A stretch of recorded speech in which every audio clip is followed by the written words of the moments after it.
Baik. Assalamualaikum warahmatullahi wabarakatuh. Waalaikumsalam. Ya. Salam hormat, salam sejahtera untuk Bapak Ibu semua yang hadir.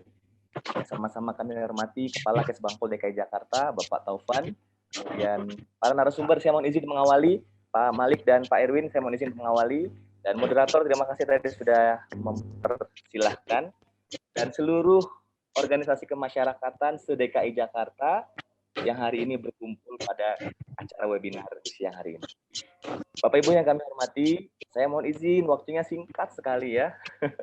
Mudah-mudahan dalam waktu yang singkat nanti kita bisa melakukan eskalasi di tanya jawab ya. Oke, yang materi saya siapkan sebenarnya ada beberapa slide gitu ya. Saya mohon izin bisa sharing slide. Oke, mungkin nggak semua saya sampaikan. Oke, dan alhamdulillah Bapak Ibu semuanya, kemarin kita juga baru mengisi podcast ya di Pemprov DKI Jakarta untuk seluruh pegawai ASN di Pemprov DKI Jakarta. Jadi memang 5 tahun terakhir atas izin Tuhan ini kita mendampingi Pemprov DKI Jakarta khususnya OPD-OPD di bawahnya dalam membangun budaya organisasi. Jadi mohon izin para mutolos, saya sebenarnya bukan motivator tapi konsultan. Tapi nggak apa-apa ya. Motivator itu bagian dari salah satu kita untuk bisa mengembangkan. Oke, baik. Saya langsung ya. Ibu semuanya mohon izin, saya nggak bisa sapa satu persatu. Saya langsung karena waktunya sangat singkat sekali. Sekarang saya ada pertanyaan, Bu Pak. Boleh bantu jawab di chat atau secara live ya? Atau di chat saja lah boleh ya. Kalau Bapak Ibu diminta untuk memilih, pilih sukses atau pilih bahagia? Oke, silakan chat. Bahagia. Bahagia. Makasih. Oke, silakan di chat. Bahagia. Pilih sukses atau pilih bahagia? Bahagia. Gak ada yang pilih sukses ini? Nah. Oh, bahagia ya? Wow. Bahagia, oke ya. Sesuai dengan visinya gubernur ya, maju kotanya bahagia warganya. Oh, ini udah pasti pilihannya bahagia ini. Oke. Ada yang pilih sukses? Nggak apa-apa. Oh, ada juga. Makasih ya, PUI Jakarta. Ya, segenap pengurus ormas dan juga pimpinan yang hari ini mewakili, mohon izin ya, saya mengawali untuk bisa sharing. Oke, kalau sukses dan bahagia itu nggak milih ya dua-duanya, pilih salah satu ya. Sukses, oke. Berarti ada yang pilih sukses, ada yang pilih bahagia. Oke, sekarang satu saja di antara kita, Bu Pak, mewakili saja ya. Kenapa pilih sukses? Boleh. Sukses sudah pasti bahagia sudah pasti sukses. Oh, kalau gitu orang ya, yang Pak sukses Sohadi. belum tentu bahagia. Oh ya, sukses. Gimana Pak? Bahagia sudah pasti sukses. Oh. Kalau gitu. orang yang sukses belum tentu bahagia. Oh, kebalik ya. Orang yang sukses belum tentu bahagia. Ya. Tapi orang yang bahagia sudah pasti sukses. Itu ya Pak ya? Insya Allah. Itu kata siapa Pak? Kata saya. Iya, kata Bapak. Siap. Tepuk tangan dong untuk Bapak yang menjawab. Tadi kita aplaus, apresiasi ya. Makasih ya. Oke. Yang pilih sukses, oke, makasih ya. Yang tadi pilih bahagia ya, yang pilih sukses. Kenapa pilih sukses? Boleh mewakili yang tadi menjawab sukses? Chat boleh lah, saya nanti simak di chatnya. Kalau sukses itu udah pasti meraih segalanya. Oh, ini sudut pandang yang berbeda ya. Jadi sukses itu sudah pasti bisa meraih segalanya termasuk kebahagiaan gitu ya Pak ya? Betul. Wah, luar biasa ya. Oke, applause dong secara virtual bagi yang menjawab ya. Oke, semua jawaban benar ya. Tidak ada yang salah, semuanya betul. Karena sudut pandang masing-masing. Betul sekali. Oke. Halo. Baik. Bapak, Ibu, ini ada lagi nih. Oh, ada yang mau jawab? Boleh, silakan. Iya, kayak orang kan menempuh hidup baru. Ya, siap. Ya kan, selamat berbahagia, menempuh hidup baru.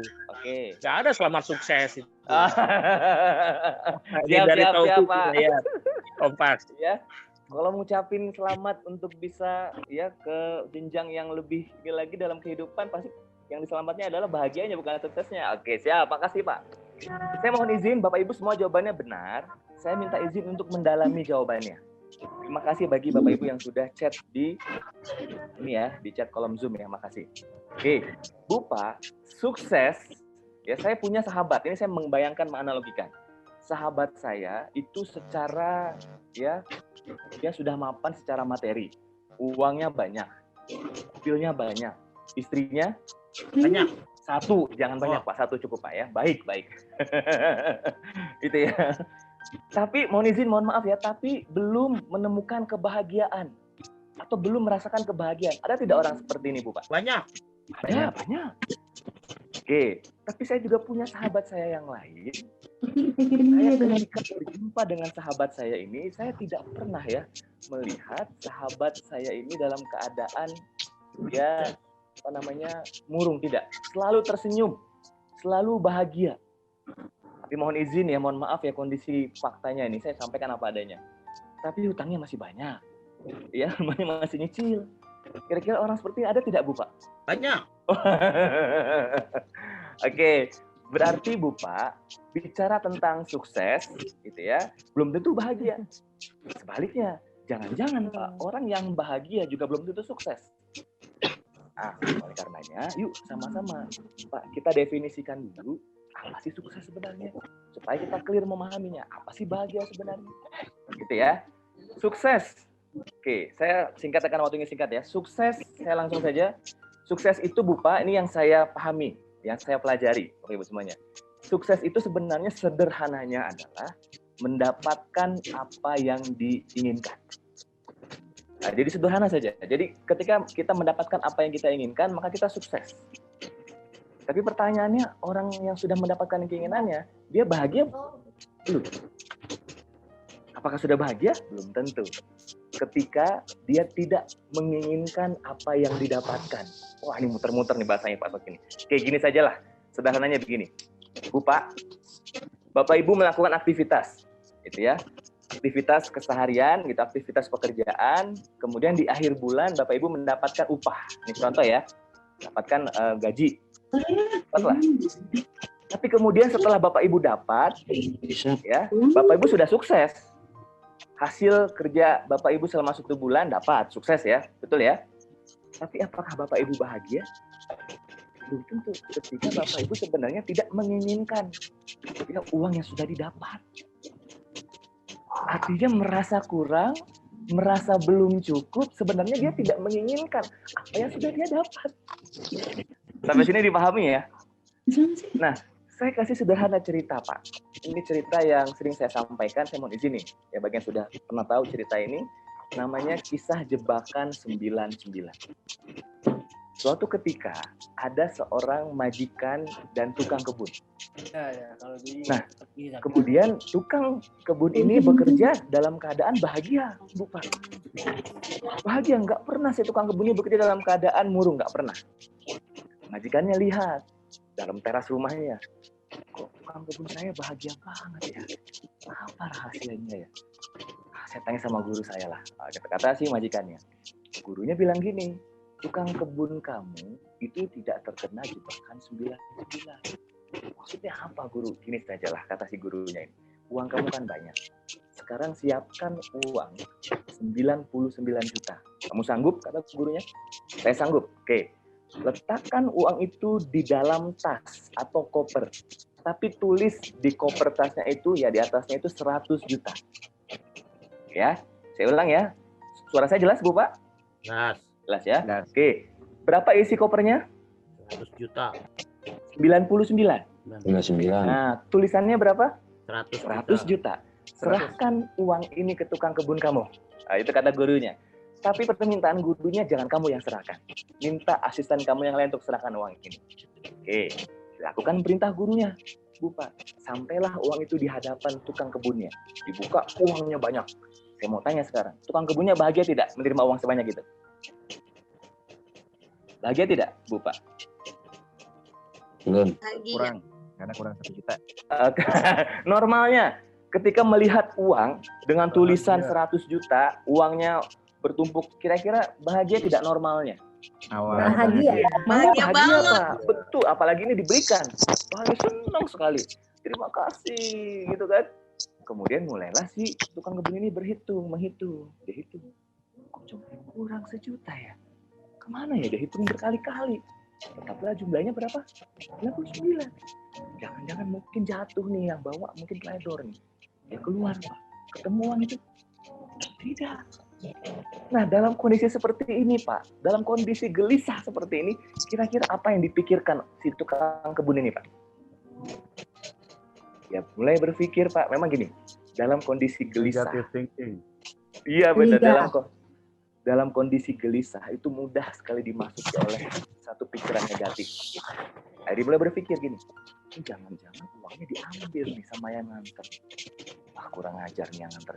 Ini harusnya rezeki saya nih 100 juta. Gara-gara dia ambil 1 juta jadi berkurang. Kenapa sih harus ambil? Kalau minta saya kasih. Wah, udah begitu. Menggerutu. Di jalan tuh menggerutu.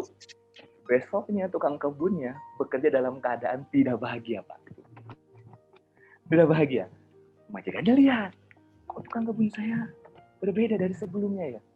Apa ya? Oh, saya paham maksud guru saya. Jebakan 99. Oke, sekarang saya tanya nih, Bu Pak. Apa kira-kira hikmah kisah ini? Ada yang bisa bantu? Ada yang bisa bantu? Satu orang saja. Apa sih hikmah kisah ini? Intinya Kurang bersyukur. Kurang bersyukur. Oke, makasih. Oke. Mohon izin ya, saya ini sampaikan ya, karena waktunya singkat sekali. Bu Pak, perhatikan nih. Yang membuat tukang kebunnya tidak bahagia karena dia memikirkan sesuatu yang sedikit, padahal yang banyak sudah dia peroleh. Banyak orang yang tidak bahagia dalam hidupnya, Bu Pak. Karena apa? Karena dia memikirkan masalah yang terjadi dalam hidupnya. Yang masalahnya itu hanya datang mungkin tidak seberapa. Dari anugerah Tuhan, bertahun-tahun dinikmati olehnya, seketika ada masalah dilupakan, Pak.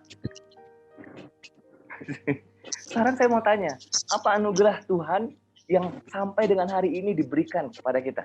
Apa itu, Pak? Kesehatan. Bener banget. Sehat.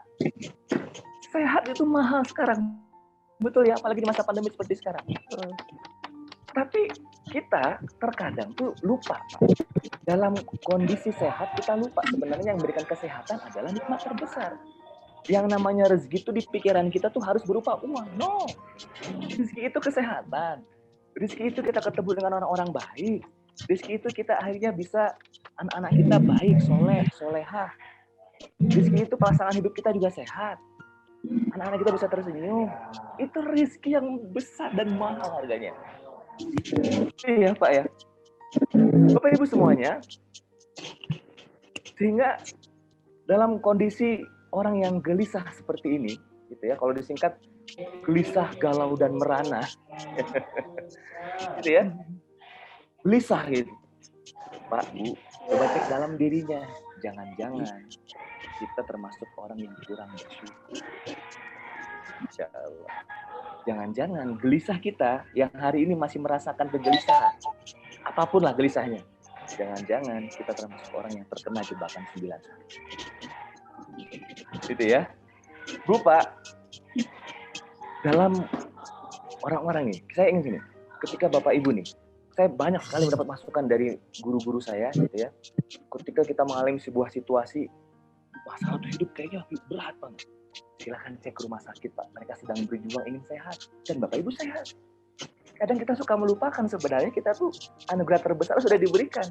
Tapi karena melihat sesuatunya di luar kita, yang melihat, mengukur segala sesuatunya itu dari luar kita, sehingga kita lupa bahwa sebenarnya di diri kita ini adalah sumber kebahagiaan. Sekarang saya tanya, Pak. Ada tidak di antara kita yang mau uang 100 miliar, tapi syaratnya matanya hilang, kakinya hilang, matanya hilang? Sebelah, ada yang mau? Nggak ada yang mau. Nggak ada yang mau, Pak. Nggak ada yang mau, betul ya? Tapi pada saat, betul. Artinya kita meyakini bahwa tubuh yang sehat ini lebih berharga dari uang berapapun. Sehingga hidup bahagia itu sederhana saja, Pak, rumusnya. Hidup itu bukan tentang apa yang kita miliki, tapi apa yang bisa kita nikmati dan syukuri. Bapak Ibu menumpuk uang di bank, Bu Pak, yang Bapak Ibu nikmati hari-hari. Betul ya? Benar nggak? Hari-hari saya punya pernah cerita, pernah makan dengan mantan menteri negara, saya nggak sebut ya mantan menteri negaranya. Makan kan, hidangan mewah hidangannya. Terus kita perhatiin, kok makannya hanya sayuran. Nah, kita semua yang ada hari itu mau mengawali makan yang enak-enak itu harus izin dulu lah. Pak, ini seafoodnya Pak, aduh enggak, saya kolesterol. Dagingnya Pak, aduh asam urat saya Mas. Udahlah, Mas aja lah saya makan ini aja. Tapi saya melihat tukang bangunan ketika makan, lahap banget. Lahap. Dari sisi makanan saya mau tanya, lebih nikmat mana? Kang bangunan. Tukang bangunan. Bener ya? Tukang bangunan.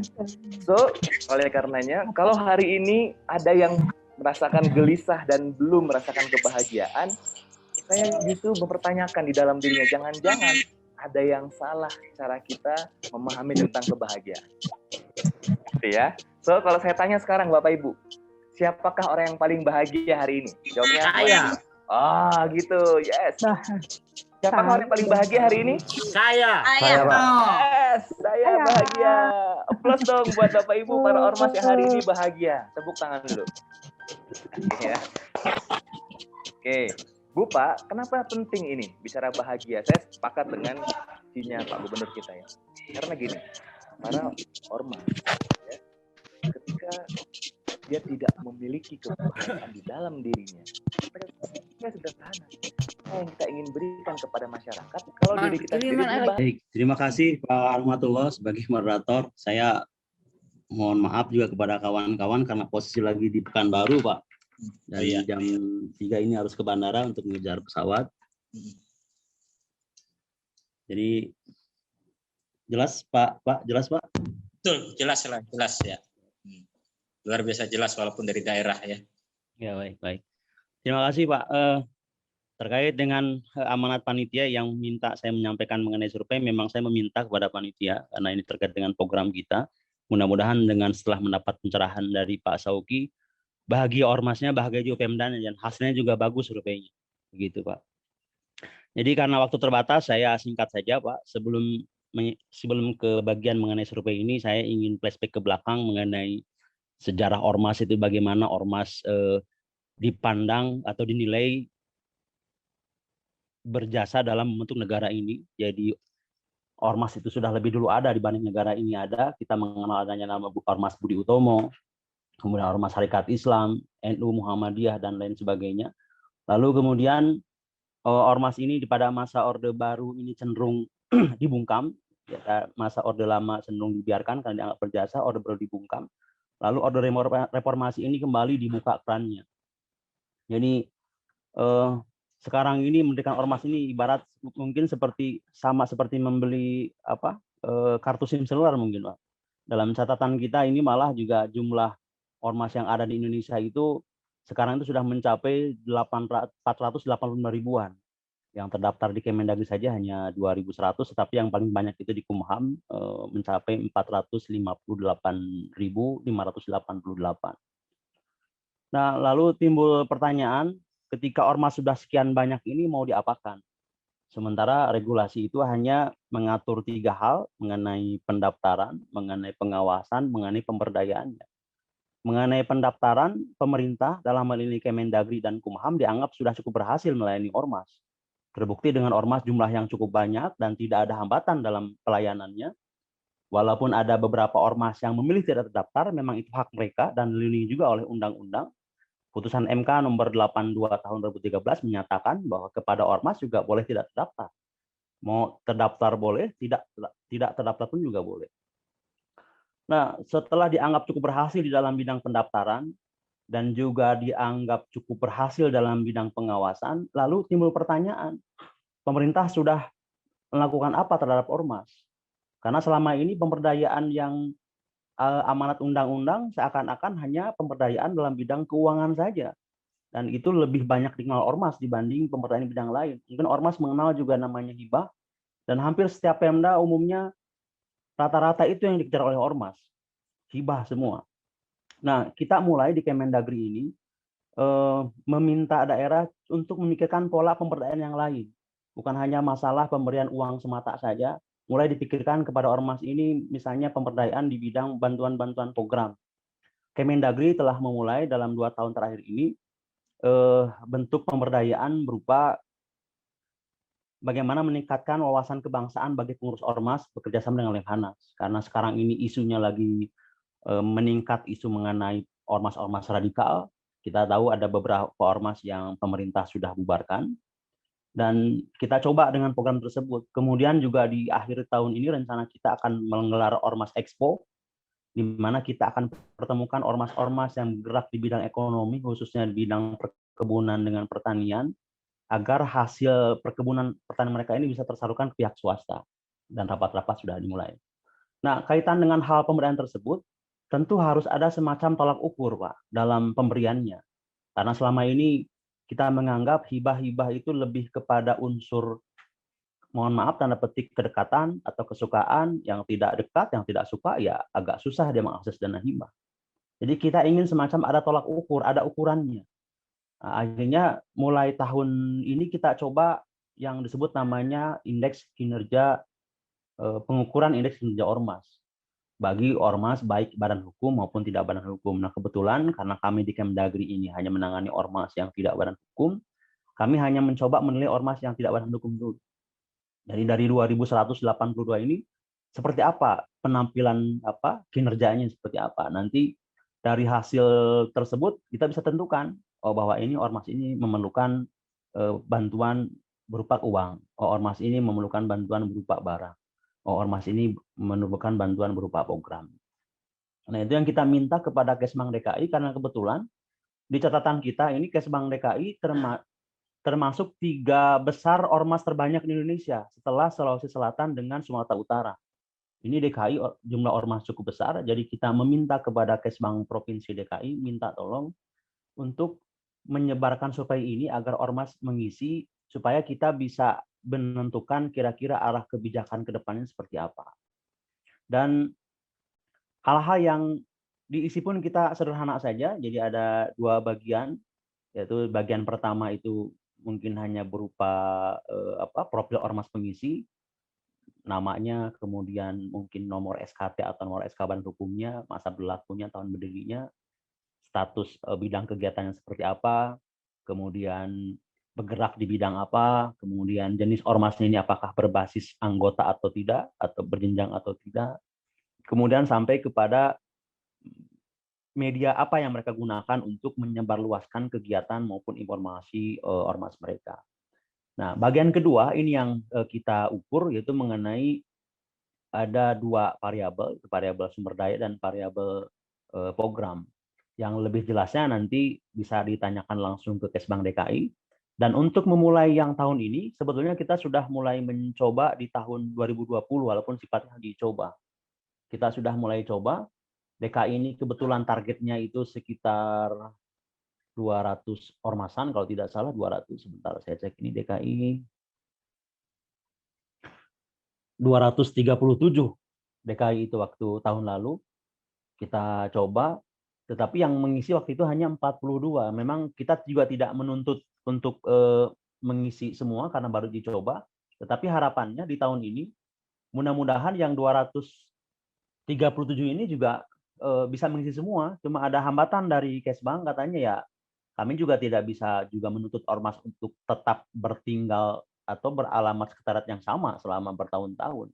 Faktanya memang penyampaian dari Kesbang DKI kepada kami, sudah banyak ormas yang pindah alamat tanpa memberitahukan kepada Kesbang. Jadi ya Kesbang DKI juga kesulitan. Ya, mudah-mudahan dengan forum ini Bapak Ibu yang memang ditargetkan untuk mengisi, ya sekarang bisa langsung meminta petunjuknya kepada Pak Bambang maupun Pak Eliezer. Seperti apa sih kami ini? Supaya kami ada dasar ini. Oh, ternyata Kesbang DKI ini mayoritas sudah mampu. Nah, harapan kita ormas yang sudah mampu memberikan pemberdayaan kepada ormas yang tidak mampu. Jadi harapannya semua ormasnya bahagia, juga Pemdanya bahagia, Pak. Seperti moto DKI. Nah, tahun lalu kita uji cobakan, DKI ini ya peringkatnya juga cukup bagus ini, ada di angka 62, walaupun tidak bisa saya menilai 237 ormas dari 42. Ya minimal kalau secara statistik, kalau dia diisi di atas 100, mungkin kami bisa sampaikan bahwa mayoritas DKI itu cukup baik kinerjanya.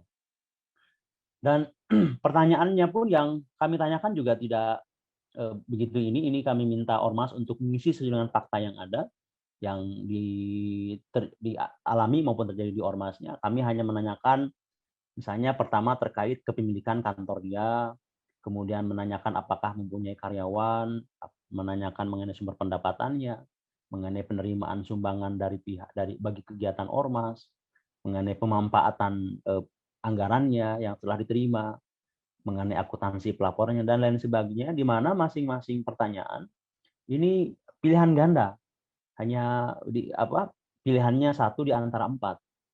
Jadi silahkan memilih nanti untuk kami coba, karena pertama harapannya kalau tahun ini berhasil sudah punya angka indeks, kami ini mewajibkan seluruh Pemda untuk melakukan hal yang sama setiap tahun. Ini sebagai dasar Pemda untuk memberikan bantuan-bantuan, terlebih apalagi sekarang bantuan keuangan berupa hibah itu beda seperti tahun sebelumnya, itu ada nempel di DPA-nya Kesbang, Pak. DPA-nya Kesbang. Kalau tahun lalu kan Kesbang sifatnya hanya penilai saja, memberikan rekomendasi. Sekarang Kesbang ini dari mulai awal menerima permohonan, memverifikasi, menyalurkan uangnya, mengevaluasi itu Kesbang semua. Jadi berat memang kerja Kesbang. Tentu harus ada dasar Kesbang ini, terlebih Kesbang DKI untuk memberikan bantuan baik dana maupun program kepada ormas-ormas di DKI.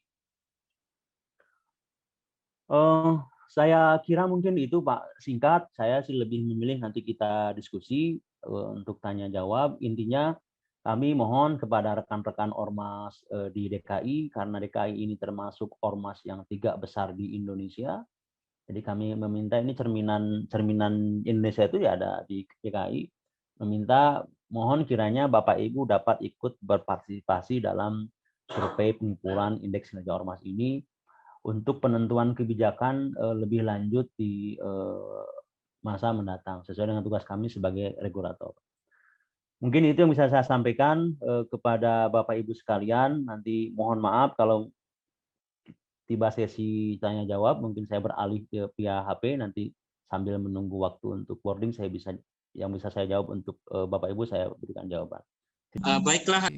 Kesempatan diberikan ke saya.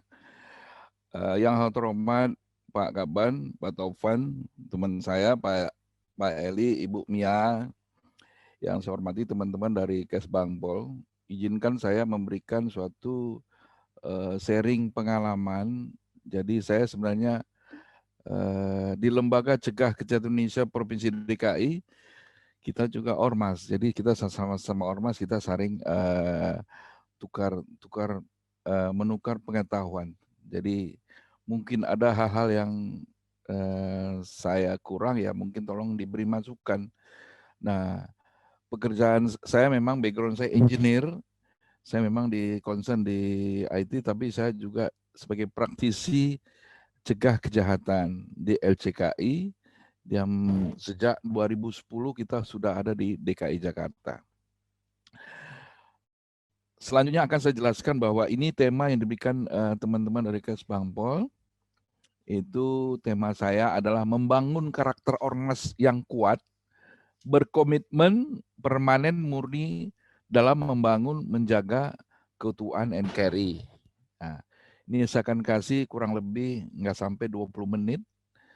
Ya, saya mohon maaf Pak Eli, itu bahannya sudah bisa disampaikan, jadi saya akan kasihkan secara cepat, mungkin bukan cepat, artinya saya akan berikan beberapa hal di paparan saya, ada 10 halaman.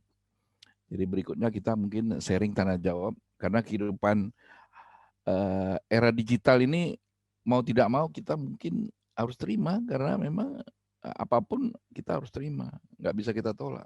Hidup kita semua pakai handphone, ya satu orang bisa lebih dari 1 handphone. Anak, cucu kadang-kadang pakai handphone semua. Oke, lanjut. Berikutnya adalah bahwa kalau kita lihat bahwa ada 2 hal yang penting. Pertama ada keutuhan NKRI. Ya, keutuhan NKRI itu sebagai suatu hal yang harus kita pertahankan. Kedua adalah karakter ormas yang mendukung keutuhan NKRI. Nah, sekarang kita melihat bahwa ini bukan barang baru. Kita punya konsensus dasar nasional yang kita sebut dengan 4 pilar. Ya, ini adalah 4 pilar yang melekat di kehidupan bangsa Indonesia. Ya, 4 pilar ini adalah darah dagingnya Indonesia. Ada Pancasila, Undang-Undang Dasar, Bhinneka Tunggal Ika, dan NKRI. Artinya ini seirama, serasa, ya. Jadi saya kasih gambaran ini dari paparan dari Lemhanas, saya coba cuplikan satu persatu, bahwa tujuannya adalah bahwa baik masyarakat swasta maupun pemerintah, tujuan kita adalah bagaimana pemerintahan negara ini adalah clean and good governance. Jadi teman-teman ormas itu, saya dan teman-teman, jangan merasa tidak enak mengkritik gubernurnya, karena gubernurnya Anies Baswedan kita pilih. Ya, gubernurnya berganti, karyawan yang pegawai nggak berganti. Jadi kalau gubernurnya salah mengambil kebijakan, yang kena kena kekesalannya pasti para pegawainya. Jadi kita harus bantu sesama kita. Jadi kritik kepada Anies Baswedan itu ada kritik membangun supaya dia menuju ke rel yang sebenarnya. Berikutnya adalah karakter ormas. Nah, tadi bahwa ormas ini adalah sudah dituangkan pada Undang-Undang Dasar 45 pasal 28E yang menyatakan bahwa setiap orang berhak atas kebebasan berserikat, berkumpul dan mengeluarkan pendapat. Nah, jadi ormas ini sudah dilindungi oleh undang-undang. Jadi di ormas ini kita bisa memberikan suara. Ya, selama ini kita bilang partai, tidak. Ormas juga bisa memberikan suara karena kita bagian dari bangsa. Juga ormas ini diatur di Undang-Undang Nomor 16 2017 sebagai perubahan dari Undang-Undang Nomor 17 tahun 2013. Nah, ini proyeksi daripada ormas adalah pertama kuat, komitmen, permanen dan muri. Kuat artinya tangguh. Ya. Jadi dia tangguh dalam menghadapi perubahan organisasi ke depan. Organisasi ke depan bukan berubah organisasi, tapi tantangan yang dihadapi itu berubah. Di model era digitalisasi, semua simple, sederhana, mudah melakukan kebaikan, mudah melakukan keburukan. Nah, jadi itu tantangan kita, bahwa itu harus kuat, dan dia siap terhadap perubahan yang terjadi permukaan bumi terkait dengan teknologi. Kemudian dia punya komitmen. Organisasi ormas yang komitmen, dia mengucapkan, ya kan, apa yang dia kerjakan.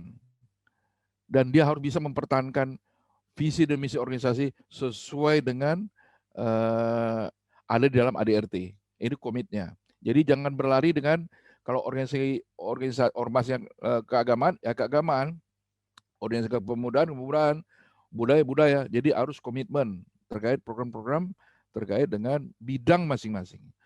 Kemudian permanen. Jadi permanen itu artinya dia program itu berlangsung walaupun umurnya panjang. Jadi permanen artinya dia selalu melakukan perubahan, tapi platformnya tetap sama. Kemudian perjuangan dia adalah murni. Jadi tidak menandu unsur misalnya sosial tentang pendidikan. Kita masuk sosial politik, urusan politik dan sebagainya. Nah, apakah itu bertentangan dengan yang lain? Nah, itu harus kita lihat. Kemudian perjuangan ormas itu adalah apa yang dilakukannya sehari-hari, kegiatannya, agar kemudiannya itu betul-betul dipertahankan. Nah, proyeksi ormas ya dituntut bahwa proyeksi ormas itulah adalah menjaga kesatuan persatuan bangsa untuk melangsungkan kehidupan berorganisasi di Indonesia. Artinya persatuan kesatuan bangsa ini platform yang paling fundamental. Seorang di ormas itu, kita dengan ormas itu yang dilindungi oleh undang-undang itu, bukan kita paling gagah, paling hebat, paling tahu, tapi persatuan kesatuan bangsa berdasarkan pada BTI, Bhinneka Tunggal Ika, bahwa kita memang hanya satu. Jadi Indonesia itu harus ada unity, satu kesatuan. Kemudian ormas itu melihat bahwa harus proaktif terhadap permasalahan aktual yang terjadi di tren masyarakat. Nah, DKI umumnya cepat merespon kegiatan-kegiatan yang terutama terkait dengan penyakit masyarakat. Masalah terorisme, masalah tabrak lari, bahwa kita paham bahwa kamera yang disiapkan oleh DKI itu tidak sebanyak kamera yang dipegang masyarakat. Maka kalau ada kejadian masa viral semua, karena DKI dibantu oleh kamera-kamera yang punya pribadi. Jadi kita bersyukur, bukan kita sok orang satu punya lebih dari 1 handphone, wah itu sok, enggak. Dia akan membantu. Kita berterima kasih, tapi yang untung pabriknya ya, banyak barang dibeli. Kemudian apa yang disampaikan tadi oleh Pak Malik Ibrahim, kualitas SDM Ormas itu juga perlu ditingkatkan. Jadi Pemda DKI melalui apa arahan dari Kemendagri itu perlu kita support dan kita dukung, bahwa kita mungkin buat program bersama bagaimana pemberdayaan kualitas SDM para ormas. Jadi kita betul-betul berkualitas. Kebetulan kami di LCKI juga melakukan pelatihan-pelatihan terkait dengan apa yang disampaikan Pak Malik tadi terkait dengan cyber security, ya macam-macam ya, terkait dengan IT juga kita melakukan seperti itu. Cuman kalangan-kalangan terbatas dan berbayar karena di swasta. Kemudian mengembangkan pemberdayaan potensi organisasi. Dalam artian ini bahwa visi misi kami usahakan kami itu mempunyai ormas yang bisa kerjasama dengan SDM yang ormas yang lain. Artinya kita sharing lah. Kita belajar bagaimana lu organisasi ini sukses, gue mau belajar deh. Jadi tidak ada waktu kita nggak harus kita malu-malu untuk belajar ke orang lain, ke ormas lain.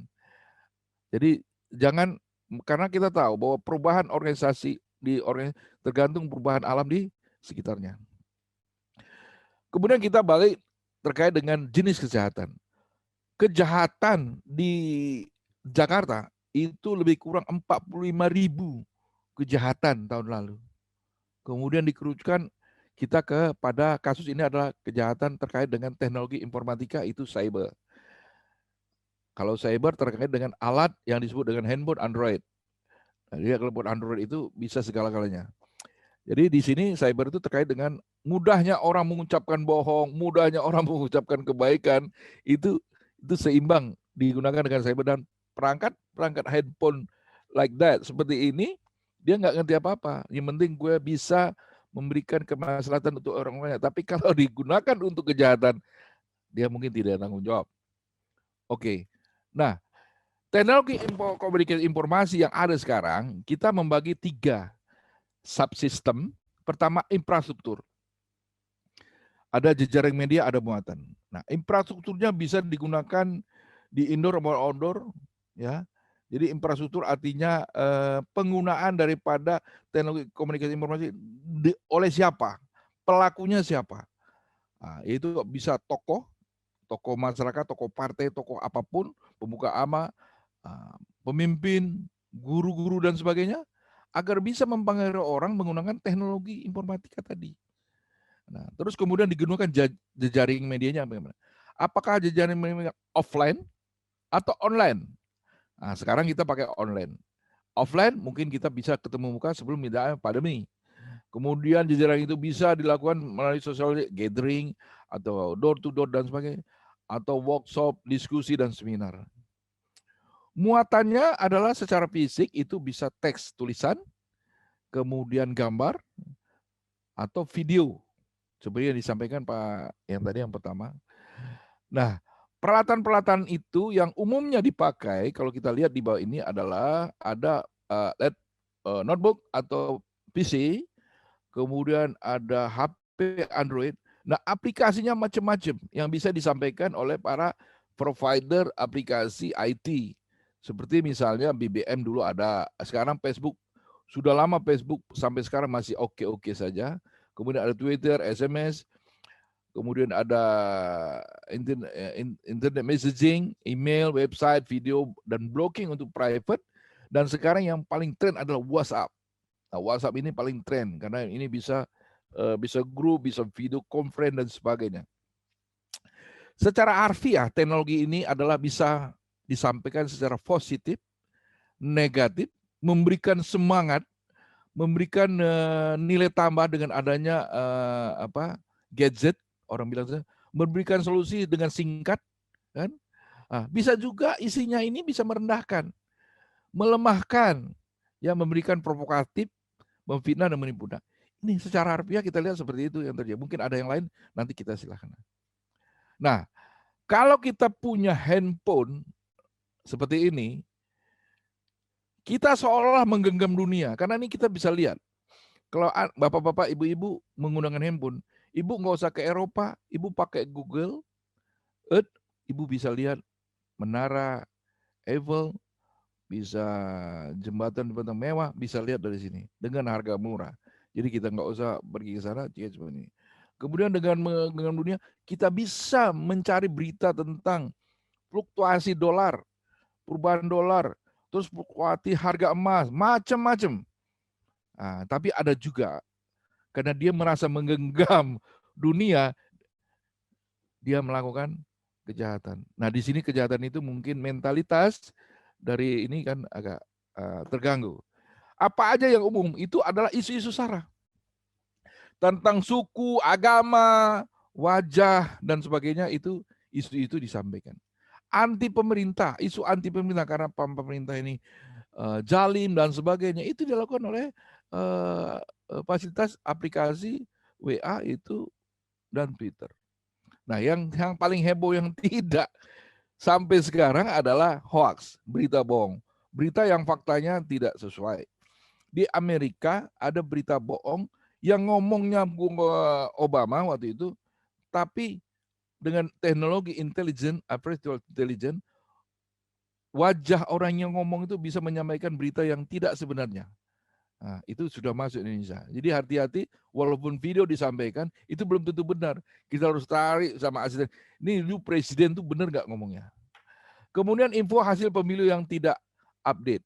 Nah, kemudian berita buruk terkait dengan anggota legislatif, dia cari kelemahan-kelemahan anggota legislatif. Dia mungkin share foto terkait dengan, saya lihat ini. Insert foto terkait dengan ya mungkin foto-foto yang sur kan. Nah, terus bisa membuli seseorang, menggantikan kepala orang dengan binatang dan sebagainya. Terus adu domba, ada isu konflik horizontal, saling dan vertikal. Horizontal antara masyarakat, kalau vertikal antara masyarakat dan pemerintah. Jadi saling ini. Jadi dengan teknologi ini kita bisa melakukan kejahatan secepat-cepatnya. Terus adu domba antar kelompok, nah antara ormas ini dijelekkan, ormas ini dijelekkan. Akhirnya nanti ya macam-macam. Inilah mengenal hoax di dunia maya. Jadi Anda bisa lihat, Bapak-bapak, Ibu-ibu bisa lihat hoax di dunia maya itu ada kabar palsu, kemudian email dan broadcast yang nggak benar keasliannya, sumber dari mana kan? Terus bisa terkait dengan kata-kata sugestif dan heboh, kemudian terkait dengan nama-nama ilmuwan dan lembaga terkenal yang di cloning, kemudian berita hoax terkait dengan macam-macam. Oke. Nah, bagaimana penyebarannya? Bapak lihat sini, ini harusnya ada ini. Bisa ini pakai itu? Ini nggak bisa. Oke, sebentar Pak. Ini saya akan kasih tahu cara ini ya. Oke. Bentar Pak.